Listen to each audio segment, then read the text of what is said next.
Selamat pagi siswa-siswi kelas 12 MIA. Pada pagi hari ini kita akan mengakhiri bab pembelajaran kita tentang fisika inti dengan judul aplikasi fisika inti. Adapun beberapa yang akan kita bahas ada dua topik, yaitu reaksi inti, menyangkut reaksi fisi dan reaksi fusi, dan yang kedua nantinya yaitu tentang pemanfaatan radioisotop. Pengertian daripada reaksi inti adalah suatu interaksi atau suatu tumbukan antara partikel penembak atau partikel elementer yang terdiri dari foton atau elektron atau proton, neutron, positron, dan masih banyak yang lain lagi partikel elementer itu ditembakkan pada suatu inti target. Dan sesudah ditembakkan, maka inti target itu akan berubah struktur intinya menjadi satu inti baru. Itu pengertian daripada reaksi inti. Beberapa peristiwa daripada reaksi inti yang pada awalnya itu ditemukan oleh percobaan Rutherford, yaitu dengan menembakkan nitrogen 14-7 dengan sinar alfa atau helium 42. Maka inti nitrogennya akan menjadi inti oksigen, isotop oksigen 17-8, dan dihasilkan satu partikel elementer baru, yaitu yang disebut dengan proton 1H1. Hal ini harus memenuhi yaitu hukum kekekalan massa, yaitu massa nitrogen 14, helium 4, 18 sebelum reaksi, maka sesudah reaksi jumlahnya juga harus 18. Demikian juga dengan nomor massa. Dengan nomor massanya yaitu 9, maka sesudah reaksi juga harus 9. Jadi dihasilkan satu partikel elementer yang disebut dengan proton 1H1. Percobaan kedua tentang reaksi inti dilakukan oleh Cockcroft dan Walton. Percobaan mereka yaitu menembakkan inti litium 73 dengan proton. Massa sebelum reaksi ada 8 dan jumlah nomor massanya 4. Maka sesudah reaksi, sesudah ditembakkan oleh proton, maka dihasilkan 2 buah atom helium 42. Dan massa sesudah reaksi juga 8 dan 4. Jadi ini contoh daripada reaksi inti. Yang terakhir yaitu James Chadwick melakukan percobaan dengan menembakkan berilium dengan sinar alfa, dan ternyata dihasilkan satu partikel elementer baru yang disebut dengan neutron 10, yaitu berilium 94 ditembakkan dengan helium 42, maka dihasilkan karbon 12-6 dan neutron. Maka hukum kekekalan nomor massa, massa atom juga harus terpenuhi, yaitu 13 dengan 13, 6 dengan 6. Jadi ada satu partikel elementer baru yang disebut dengan neutron. Sepanjang reaksi, maka pasti ada energi yang dihasilkan. Apakah energi itu dilepas atau diserap, itu tergantung dari hasil reaksinya. Sesuai dengan persamaan reaksi, maka energi sebelum reaksi, yaitu A, kita misalkan ini target, inti target, dan X itu adalah partikel elementer yang menembakkan target. Ini sebelum reaksi. Maka sesudah reaksi akan dihasilkan inti baru, Y, dan partikel elementer yang baru yang kita sebut dengan B, sambil menghasilkan energi reaksi. Jadi, energi, hukum kekekalan energi sebelum reaksi dengan energi sesudah reaksi itu harus sama. Sehingga diperoleh energi reaksi yang berlangsung itu adalah sesuai dengan rumusan MC kuadrat atau massa defect, ya, massa defect kali C kuadrat, di mana massa defect itu adalah selisih daripada massa reaktan dengan massa produk, ya, dikali dengan C kuadratnya kita konversikan dengan 931 MeV per U. U ini adalah satuan untuk massa atom. Nah, simbol daripada satuan untuk massa atom. Jadi, jika nanti Q-nya, ya, lebih besar dari 0, ya, selisih daripada massa ini lebih besar dari 0, maka disebut reaksi tersebut adalah eksoterm atau membebaskan energi, menghasilkan energi. Sedangkan apabila Q-nya, ya, atau selisih massanya lebih kecil dari 0, maka disebut reaksi endoterm, yang berarti reaksi tersebut menyerap energi dari luar. Mari kita lihat satu contoh. Seberkas sinar alfa ditembakkan pada inti berilium, ya, dan dihasilkan karbon. Jadi berilium, ya, berilium 94 menghasilkan karbon, ditembakkan dengan helium, maka dihasilkan karbon dan neutron. Ya, hukum kekekalan massa, nomor massa itu sudah terpenuhi, dan persamaan energi reaksinya ini sudah terpenuhi, maka berapa besar kalornya, tentukan besar energi yang dihasilkan. Besar kalor atau energi yang dihasilkan adalah selisih massa reaktan dengan massa produknya dikali 931. Maka hasilnya jika angkanya dimasukkan, ya, maka diperoleh selisih daripada massa ini adalah sebesar, ya, 0,06 U. Nah, ini satuan massa atom dikali 931 MeV per U, maka ini U-nya, satuan massa atomnya hilang, maka energi yang dihasilkan pada reaksi, ya, berilium dengan sinar alfa ini dihasilkan energi sebesar 5,58 MeV. Nah, ini contoh daripada penerapan untuk menghitung nilai kalor atau energi suatu reaksi inti. Selanjutnya kita akan lihat di dalam reaksi inti itu ada reaksi fisi dan satu lagi ada reaksi fusi. Sekarang kita perhatikan reaksi fisi. Reaksi fisi adalah peristiwa pembelahan inti menjadi dua atau lebih inti yang lebih ringan. Jadi ini salah satu contoh, ya. Pada gambar ini uranium 235 ditembakkan dengan neutron, maka menghasilkan dua inti baru, yaitu cesium dan rubidium, ya, dan menghasilkan neutron. Bahkan ada energi atau kalor yang dibebaskan, berarti Q-nya lebih besar dari 0, yaitu 200 MeV. Ya. Nah, secara persamaan, maka ini yang terjadi, uranium ditembakkan dengan neutron, maka dihasilkan uranium 23692 yang tidak stabil. Nah, karena tidak stabil, maka uranium ini meledak atau pecah menjadi cesium, ya, 145,5 dan menjadi rubidium sambil memancarkan 3 buah neutron.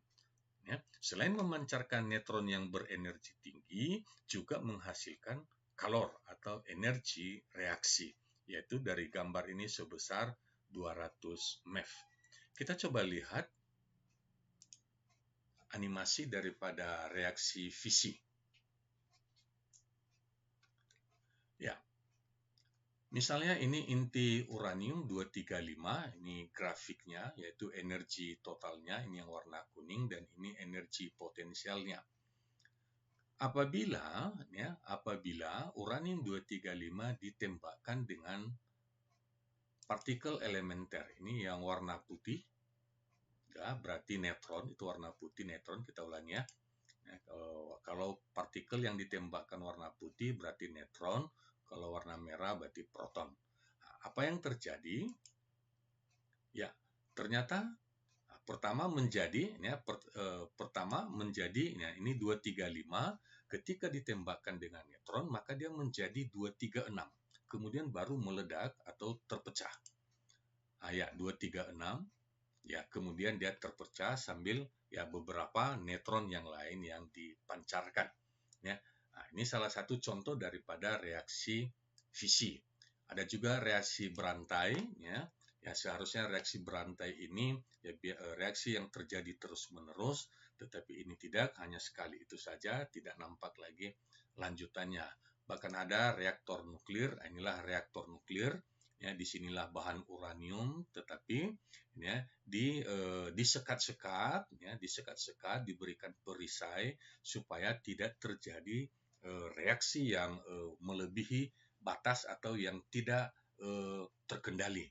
Nah, ini salah satu contoh ya, apabila misalnya kita tembakkan ini ya, uranium 235 ditembakkan dengan neutron, maka yang terjadi ya, kita tembakkan ya, ini terjadi reaksi pada kolom ini dan dihasilkan energi ya, energi keluaran dan energi yang dihasilkan ini hanya pada satu kolom karena ini sudah dibatasi dengan perisai.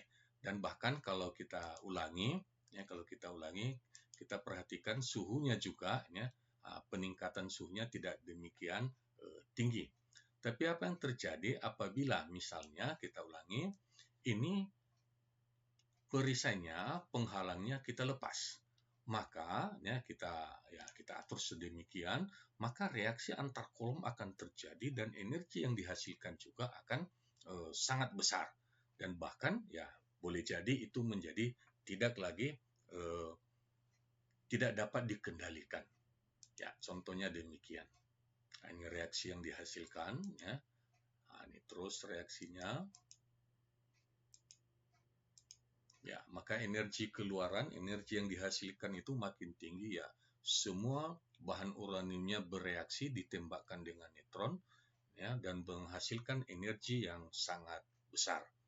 Ya, sampai uraniumnya habis. Nah, inilah contoh reaksi inti atau fisi pada reaktor nuklir. Ya, selanjutnya kita melihat bahwa reaksi fisi jika berlangsung terus-menerus, maka kita sebut itu reaksi berantai, dan apabila reaksi berantainya tidak terkendali, maka itulah yang menghasilkan bom atom. Ya, seperti bom atom yang dijatuhkan di Hiroshima dan Nagasaki. Reaktor atom atau reaktor nuklir itulah tempat terjadinya reaksi inti yang terkendali. Jadi reaktor nuklir itu terbagi atas reaktor termal, yaitu reaktor yang difungsikan untuk penelitian, ya, untuk penelitian.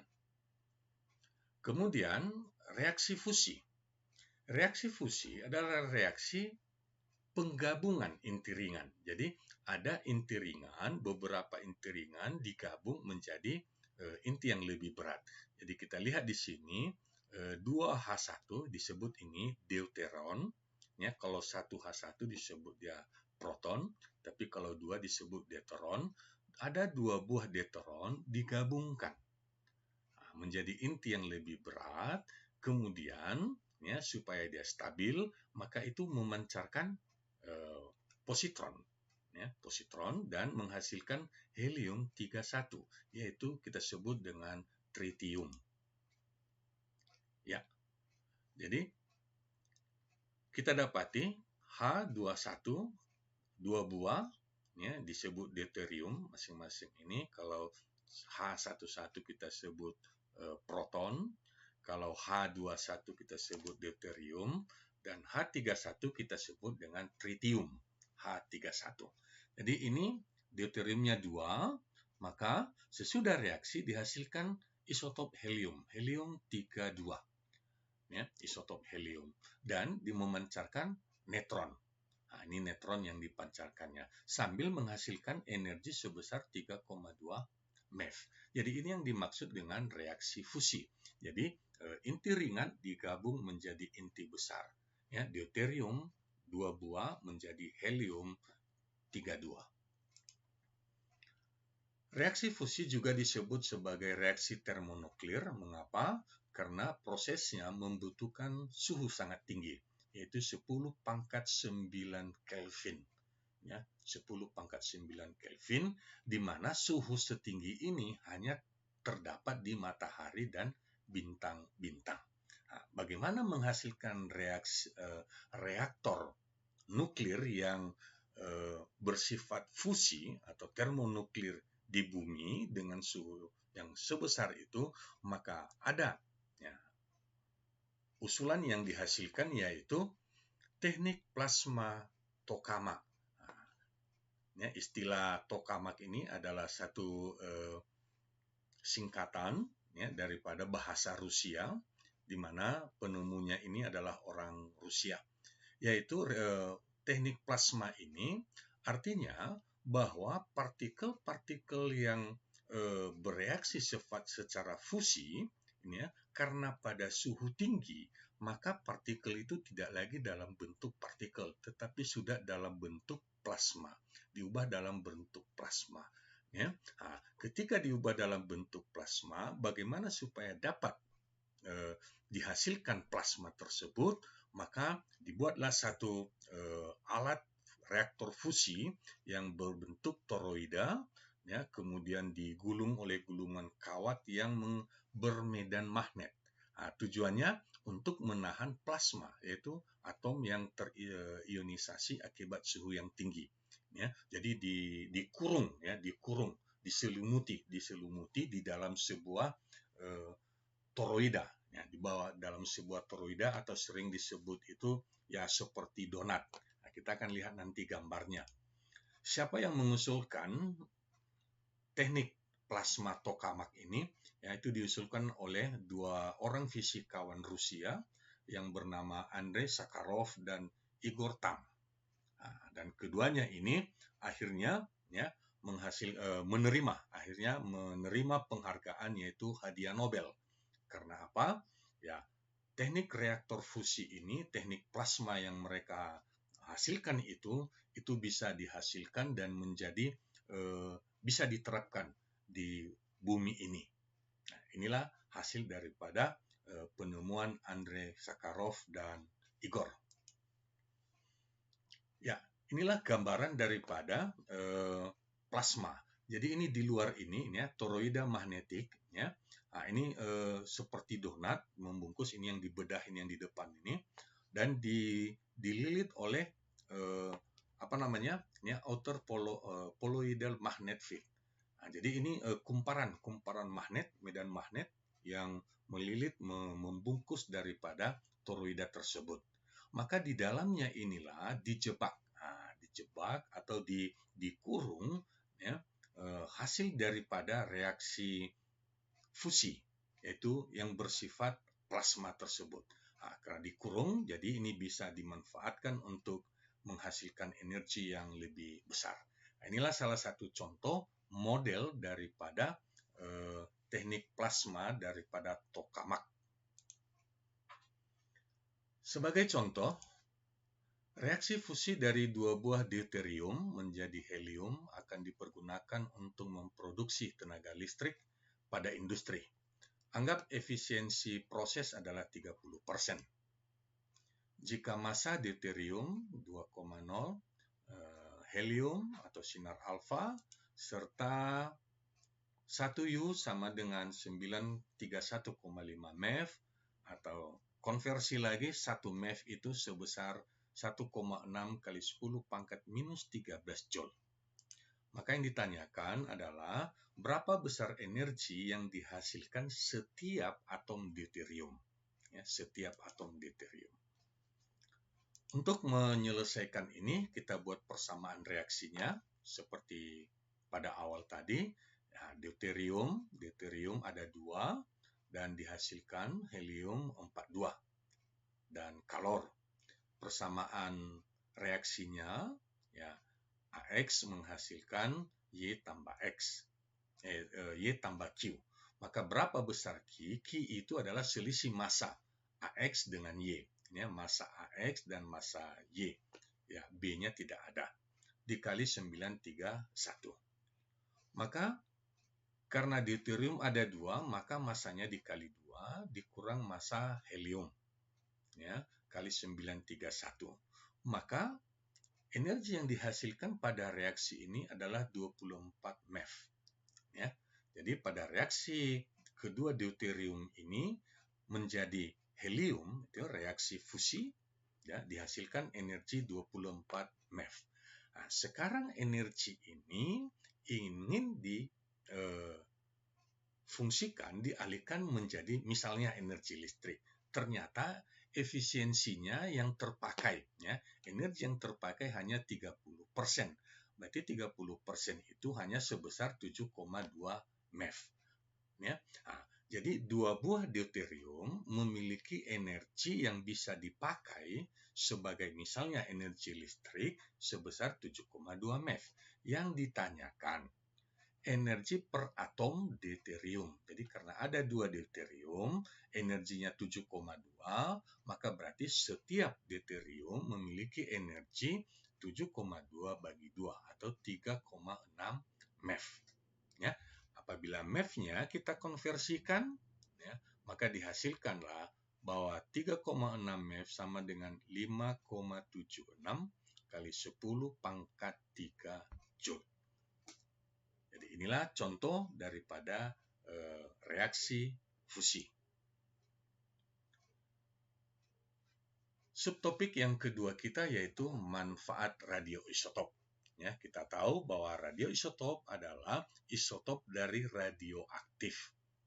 Dan isotop-isotop radioaktif ini seperti kita sudah pelajari sebelumnya, sekarang banyak dimanfaatkan dalam kehidupan manusia. Ya. Pertama, dalam bidang kedokteran. Ini hanya beberapa. Nah, yang penting-penting saja, ini hanya beberapa. Ya. Dalam bidang kedokteran, untuk mendeteksi kerusakan jantung dipergunakan technetium 99 isotopnya. Ya. Mendeteksi gangguan ginjal, jodium. Ya. Kemudian kobalt untuk kanker, karbon untuk mengetahui ketidaknormalan diabetes dan anemia. Ya. Bahkan untuk men-scanning limpa dipergunakan kromium, selenium untuk pankreas. Ya, bahkan untuk getah bening, ya, penyakit getah bening dipergunakan gallium. Untuk mengetahui kesehatan paru-paru dipergunakan xenon, ya, isotop dari xenon 133 dan ferrum 59 untuk mengetahui bagaimana pembentukan sel darah merah. Nah, bagaimana mengetahui pembentukan sel darah merah dipergunakanlah ferrum 59. Ini dalam bidang kedokteran. Dalam bidang yang lain, industri, ya, untuk memeriksa cacat sebuah logam, untuk mengawetkan kayu atau mengetahui kebocoran sebuah pipa, ya, maka dipergunakanlah radiasi sinar gamma. Sedangkan, ya, mungkin kamu tahu itu namanya lampu Petromax. Ya, kalau lampu Petromax supaya lebih terang lagi lampunya, maka dipergunakan larutan horium. Dalam bidang hidrologi, untuk mengetahui kecepatan aliran sungai, maka dipergunakanlah tracernya sebagai tracernya yaitu natrium 24. Nah, dalam bidang sains yaitu bagaimana mempelajari mekanisme reaksi fotosintesis, ya, pada tumbuh-tumbuhan, maka dipergunakanlah tracernya yaitu karbon C14. Jadi ini beberapa contoh kecil daripada penerapan radioisotop atau isotop daripada radioaktif. Jadi bahan-bahan radioaktif itu sangat berguna dan bahkan ya sangat diharapkan pengembangannya untuk kesehatan, untuk kebutuhan manusia ke depannya. Untuk bagian pertanian fosfor 32 untuk mengetahui, ya, tumbuhan agar lebih unggul dipergunakan fosfor 32, ya, dan M15 mengetahui apakah suatu tumbuhan tersebut menyerap pupuk dengan baik, dipergunakan tracernya sebagai N15. Jadi ada 5 contoh penerapan daripada bahan radioisotop. Demikianlah topik kita pada pagi hari ini. Terima kasih perhatian kamu dan sampai jumpa pada topik selanjutnya. Salam sehat buat kamu semua. Shalom.